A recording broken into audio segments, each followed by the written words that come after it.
Could you live in a 10 by 20 cabin?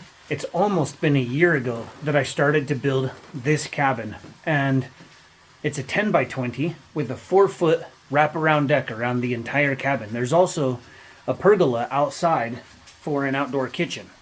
I moved off grid to the high desert 6 years ago with plans of starting a homestead.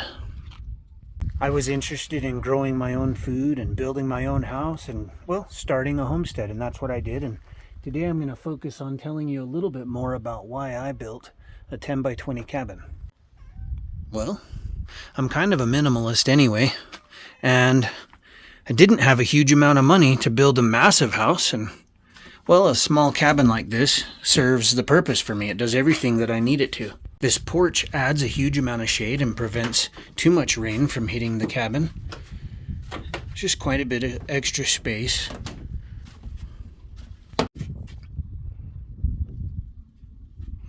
Having the outdoor kitchen here doubles the space for the kitchen. If you can imagine, having a little bit of company, maybe cooking out here would be convenient, or a little extra space for Thanksgiving or something like that. I've got a door that goes directly into the kitchen and a set of doors at the front.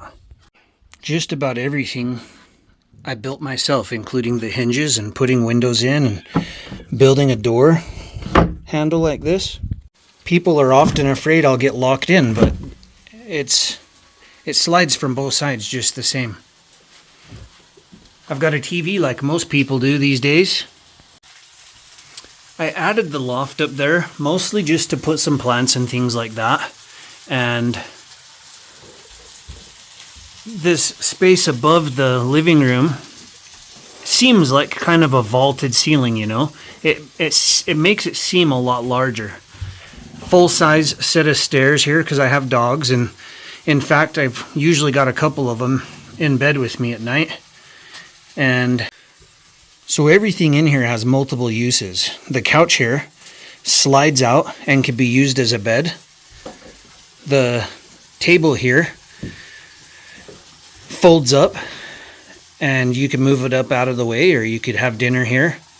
And soon I'll have a fireplace in the corner here that will also have an oven and a cooktop on top.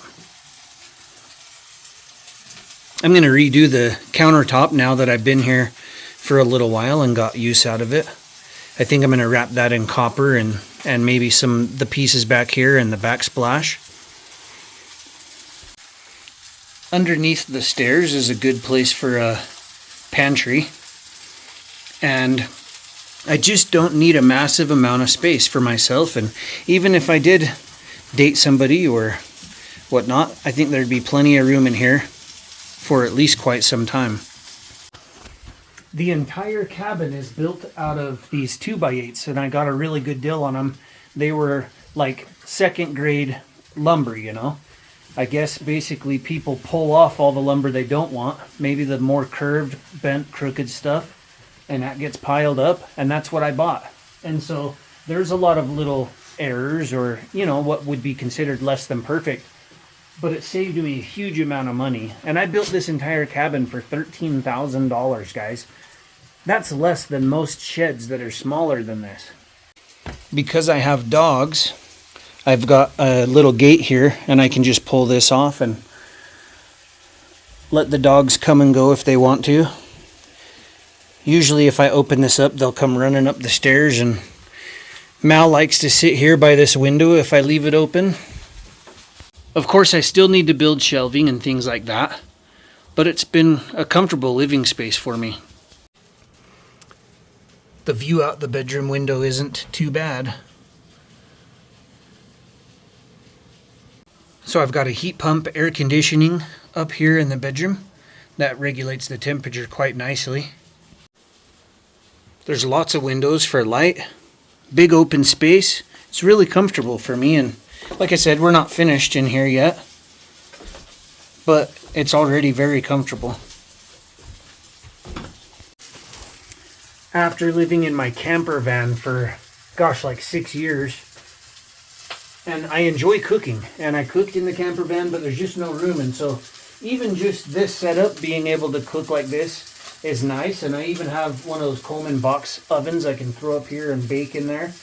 But once this stove is done over here, I'll have this large cooktop and an oven just below it. So that'll be really neat. And I can build a similar oven out on the pergola when I'm ready to. I don't have plumbing. I just have a simple gray water system in here. And then just a little refrigerator. This fridge is broken, by the way, and I just throw these ice packs in here out of my freezer. So just out the kitchen door, there's the outdoor kitchen. And then there's the root cellar. And I can climb down in there and get more rice or flour or anything I need. And there's plenty of space in here to store quite a bit of the same stuff. You know, there's probably 6 months worth of food right there.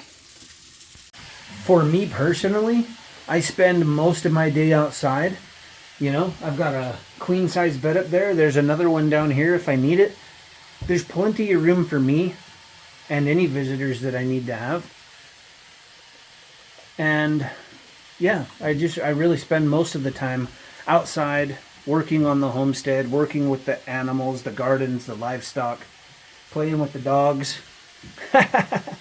And I think a lot of people get hung up on the size, but you know, the number one most important thing about this cabin is it fits within my means. And so, like I said, I spent $13,000 on this cabin. It's paid for. I don't owe a penny on it. I own the land. So yes, I have a little bit of property tax I pay every year, but that's nothing compared to having to pay rent or mortgage the rest of your life, which I no longer have to do. That's what building this little frugal cabin that falls within my means allowed me to do, is, well, no longer have to pay mortgage ever again. What do you think? Could you live somewhere like this?